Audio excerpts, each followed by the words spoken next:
معلش عندي سؤال في ال SEO بس أنا مش باعرف أسأل في الجروب بصراحة، الأحسن لمّا يكون عندي product out of stock إن أنا أسيبه وأطلّع معاه related والّا أعمل له redirect على product شبهه بس مش هو، والّا أعمل له redirect على الcategory والّا أعمل إيه؟ مش هيتكرر عندي تاني، ده موبايل وخلص خلاص مش موجود. طيب لمّا يكون موجود عندنا السيناريو ده فإحنا عندنا أكتر من احتمال أو أكتر من طريقة ممكن نتصرّف فيها، رغم إن السؤال ده على فكرة من أكتر الأسئلة اللي بتيجي لي ومن أكتر الأسئلة اللي أنا جاوبت عليها بس بصيغ مختلفة على حسب السيناريو بتاع الشخص اللي بيسأل، بس خلّينا في السيناريو الحالي كمان نجاوب على حسب السؤال بتاع الشخص اللي بيسأل، وكمان نجاوب إجابة general شوية تناسب أي حد تقريبًا. دلوقتي لمّا يكون عندك أحد المنتجات ولمّا نتكلم على صاحب السؤال ده إن هو عنده موبايل انتهى ومش هيرجع، طيب لنفترض إن الموبايل ده عامل أداء ممتاز جدًا في السِرب وبيجيب نتائج فوق الممتاز، طيب أنا دلوقتي لو عملت redirect للمنتج ده فممكن إن أنا المستخدم اللي داخل عليه يلاقي إن أنا حوّلته على حاجة تانية، فاعمل bounce rate عالي أو المستخدم يفكّر إن أنا باضحك عليه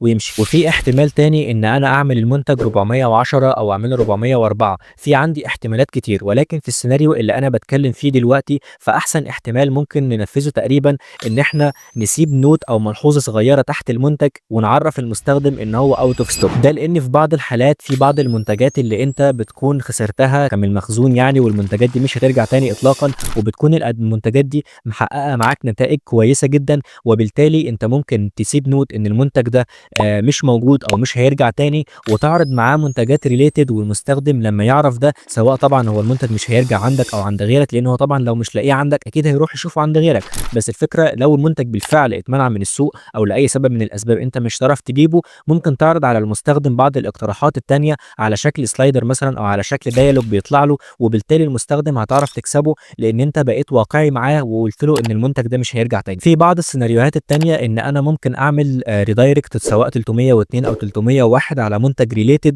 301 عشان نمرر authority من المنتج 1 إلى منتج 2، 302 بيكون من اسمه يعني بيكون redirect مؤقت في احتمالية إن أنا ممكن ألغيه في المستقبل لو أنا رجعت المنتج ده تاني، ولكن أنا دايمًا بافضّل طريقة إن أنت تسيب ملحوظة إن المنتج ده مش موجود عندك في الوقت الحالي، ولكن إذا الموضوع ده ممكن يسبب لك مشاكل لإن في برضه بعض المتاجر أو بعض البراندات بيكون بالنسبة لهم مشكلة إن منتج ينتهي ويكون موجود، فهنا في السيناريو ده ممكن نعمل له 404 سواء حذف مؤقت أو 410 إن هو تم حذفه بشكل دائم. طبعًا الاحتمالات والسيناريوهات كتير وكل واحد بيختار الحل أو الإجابة المناسبة ليه بناءً على السيناريو بتاعه، ولو عندك سؤال وحابب نجاوب عليه تقدر تسيبه في التعليقات، وما تنساش تنضم لأكتر من 15,000 عضو على advanced digital marketing community.